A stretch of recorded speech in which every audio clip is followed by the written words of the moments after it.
இந்தியாவில நெருக்கடி நிலை அமல்படுத்தப்பட்டது 75ஆம் ஆண்டு. நெருக்கடி நிலை எதிர்த்தால் ஆட்சியை பறிபோகும் என்று தெரிந்த எதிர்த்தோம். கண்டு நாம் என்றைக்கு வெறி கொண்டு அலைந்து கொண்டிருப்பதில்லை. தோல்வியை கண்டு என்றைக்கும் தோல்வி விடாமல் பணியாற்றக்கூடியவர் தான் திமுக கார் என்பதை நான் நிரூபித்துக் கொண்டிருக்கிறோம். ஆட்சி நடப்பத நம்முடைய தயவில் தான் நடந்து கொண்டிருக்கிறது என்பதை மறந்துவிடக்கூடாது. எப்பொழுதுமே ஒருவன் ஒரு தொண்டனாக இருந்தாலும் சரி, ஒரு செயல் வீரனாக இருந்தாலும் சரி, ஒரு தலகர்த்தராக இருந்தாலும் சரி, தளபதியாக இருந்தாலும் சரி, தலைவராக இருந்தாலும் தான் கொண்டிருக்கக்கூடிய லட்சியத்திற்கு கட்சிக்கு விசுவாசமாக இருந்திட வேண்டும். ஆகவே நிச்சயமாக திமுக இணைந்திருக்கக்கூடிய கஜேந்திரன் அவர்கள் நிச்சயமாக திமுகவுக்கு விசுவாசமாக இருந்து பணியாற்ற இருக்கிறார் என்பதை இதன் மூலமாக அறிந்து கொண்டிருக்க. அவர் மட்டுமல்ல, வந்திருக்கக்கூடிய நீங்களும் அப்படித்தான் இருக்க போகிறீர்கள். திமுக வரலாறு என்பது 1949 தொடங்கி அதற்கு பிறகு 52 சட்டமன்ற தேர்தலில் போட்டியிடவில்லை என்று சொன்னாலும் 57ஆம் ஆண்டு நடைபெற்ற தேர்தலில் நாம் போட்டியிட்டு 15 இடங்களில் வெற்றி பெற்றோம். அதற்கு பிறகு 62 தேர்தல் களத்தில் ஈடுபட்டு நாம் எதிர்க்கட்சி வரிசையில் இடம் வரக்கூடிய அளவிற்கு 50 இடங்களில் அன்றைக்கு வெற்றி பெற்றோம். அதற்கு பின்னால் 67 அண்ணா தலைமையில் ஆட்சி பொறுப்பேற்றோம். அண்ணா மறைவுக்கு பிறகு கலைஞர் அவர்கள் அந்த பொறுப்பை ஏற்றுக்கொண்டு பணியாற்றினார். அதற்கு பிறகு 71 நடைபெற்ற தேர்தலில் வெற்றி பெற்றோம். 71 வெற்றி பெற்று ஆட்சி பொறுப்பிருந்த நேரத்திலே தான் இந்தியாவில நெருக்கடி நிலை அமல்படுத்தப்பட்டது 75ஆம் ஆண்டு. அந்த நெருக்கடி நிலையை நாம் எதிர்த்தோம். நெருக்கடி நிலையை எதிர்த்தால் ஆட்சியை பறிபோகும் என்று தெரிந்த எதிர்த்தோம். நாம் கவலைப்படவில்லை.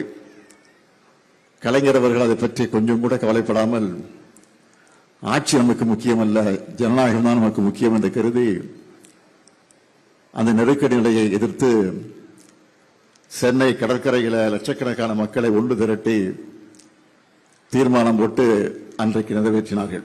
நெருக்கடி நிலையை ரத்து செய்யுங்கள், கைது செய்து சிறையில் வைத்திருக்கக்கூடிய தலைவர்களை எல்லாம் உடனடியாக விடுதலை செய்யுங்கள் என்ற தீர்மானம் போட்டோம். அந்த தீர்மானம் போட்ட காரணத்தால் 76ஆம் ஆண்டு நம்முடைய ஆட்சி கலைக்கப்பட்டது. அதற்கு பிறகு 13 ஆண்டு காலம் நாம் ஆட்சி பொறுப்புக்கு வர முடியல. அதற்கு பிறகு 96 நாம் ஆட்சிக்கு வந்தோம். அதற்கு பிறகு 2006ஆம் ஆண்டு ஆட்சிக்கு 2001 தேர்தலில் தோற்றோம். 2006 ஆட்சிக்கு வந்தோம். 2011 தோற்றோம். அதற்கு பிறகு 2021 ஆட்சிக்கு வந்தோம். இப்படி எதற்காக நான் சொல்லுகிறேன் சொன்னால், வெற்றி தோல்வி என்பது நம்மை பொறுத்தவரையில் மாறி மாறி வரும். அதற்காக வெற்றியை கண்டு நாம் என்றைக்கு வெறி கொண்டு அலைந்து கொண்டிருப்பதில்லை. தோல்வியை கண்டு என்றைக்கும் தோல்வி விடாமல் பணியாற்றக்கூடியவர் தான் திமுக கார் என்பதை நான் நிரூபித்துக் கொண்டிருக்கிறோம். ஆகவே அந்த நிலையில்தான் இன்றைக்கு வெற்றி வாய்ப்பை நாம் இழந்திருந்தாலும், ஆட்சி பொறுப்பை நாம் இழந்திருந்தாலும், எதிர்க்கட்சி நிலையிலிருந்து பணியாற்றிக் கொண்டிருக்கக்கூடிய இந்த சூழ்நிலையில நீங்கள் எல்லாம் இங்கு நம்முடைய கஜா என்கிற கஜேந்திரன் தலைமையில வந்து சேர்ந்திருக்கக்கூடிய நீங்கள் எல்லாம் வந்திருப்பதை பார்த்து நான் மகிழ்ச்சி அடைகிறேன், பெருமைப்படுகிறேன். ஆகவே நீங்கள் கவலைப்பட வேண்டிய அவசியம் இல்லை. இப்போ ஆட்சி நடப்பதை நம்முடைய தயவில் தான் நடந்து கொண்டிருக்கிறது என்பதை மறந்துவிடக்கூடாது. ஏனென்றால் நாம் வெற்றி பெற வேண்டும், திமுக தலைமையில் ஆட்சி அமைய வேண்டும்,